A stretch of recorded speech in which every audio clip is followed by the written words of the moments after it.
শুভ দুপুর বন্ধুরা, শুভ দুপুরের অনেক অনেক শুভেচ্ছা রইল সকল বন্ধুকে। সবাই কেমন আছেন? আশা করি সবাই ভালো আছেন, আমিও ভালো আছি। তো আজকে দুপুরে একটা দারুণ জিনিস খাওয়াবো সবাইকে। কেস করুন এই দুপুরবেলায় কি খাওয়া যায়। খুব সুস্বাদু জিনিস, সেটা হলো আম মাখা।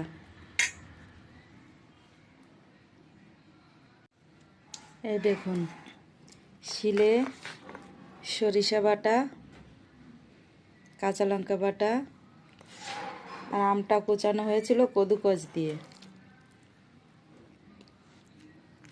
তো আমার হাতটা অনেকটা কেটে গিয়েছে, তার জন্য আমি দেখা যায় না ভালো ক্যামেরায়, এই নখের গুঁড়া দিয়ে আমার